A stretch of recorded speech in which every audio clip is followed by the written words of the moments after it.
Welcome to the road to the Tonys.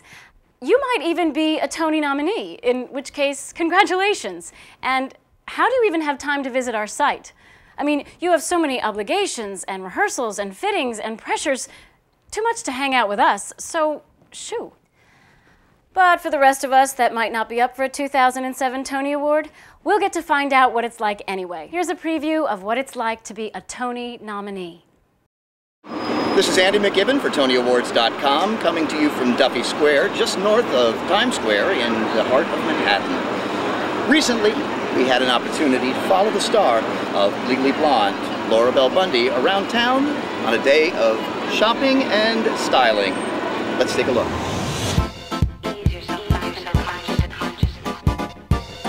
Anybody falling? Anybody feel they're falling?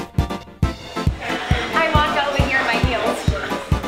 Let's hear more from the style fan.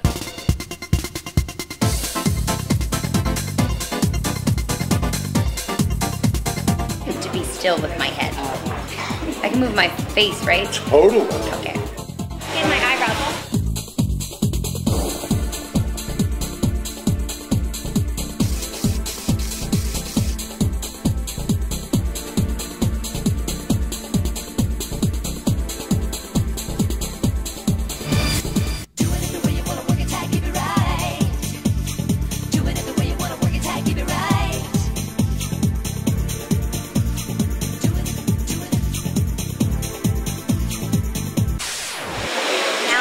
I'm ready to go find a dress. Do it the way you wanna work it tight, keep it right. Do it the way you wanna work it tight, keep it right. Yeah, yeah, yeah. Do it the way you wanna work it tight, keep it right. Do it the way you wanna work it tight, keep it right. Milan, London, New York.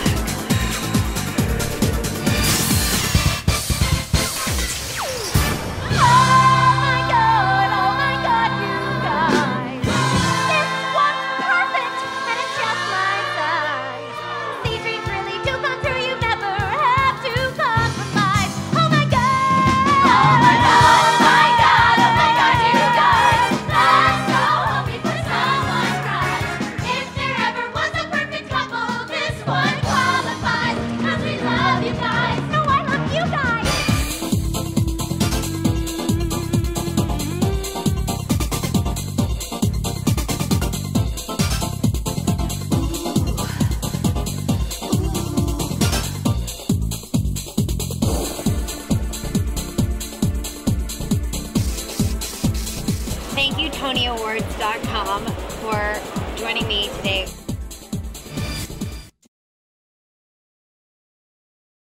We sat down with show director Glenn Weiss and show producer Ricky Kirshner to get an insider's perspective of the Tony telecast. One of the most fascinating things for people not involved in the actual production of the show, one of the most fascinating things, when you watch this hopefully seamless 3-hour broadcast of all these major performances on, the logistics involved, which you don't realize, are this, that each one of these casts, and sometimes the casts are as much as 30, 40 people, each one of these casts go to their theater and get into wardrobe in their theater. Because Radio City Music Hall, we couldn't possibly change that many people backstage. So literally each cast will go to their theater, get in costume, in wardrobe, and be bussed over to Radio City at the appropriate time. Meanwhile, the cast that just performed is getting on their bus to go back to their theater to get out of costume. And because we rehearse the show in the morning and then do the show at night, there's actually these shuttles going around town to theaters to Radio City, to theaters to Radio City. And actually, to add one more level of complexity to that is some of those people are nominated.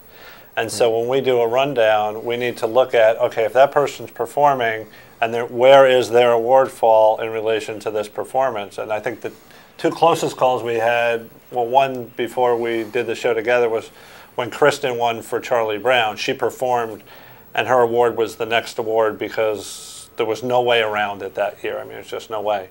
And she didn't want to, if she won, except in her Charlie Brown dress. And we set up a quick change backstage, and in, I think, like 2 minutes or less, she changed, came out and won. Thank you for joining us this week on the road to the Tonys. Don't forget to log in to TonyAwards.com this Sunday, June 10th at 6 p.m. for our live red carpet coverage. In partnership with New York One News, we'll be there to catch the nominees and presenters as they arrive at Radio City Music Hall. We'll also go inside Radio City to show you live exclusive video coverage of those awards bestowed before the telecast begins. This is Paige Price in New York on the road to the Tonys.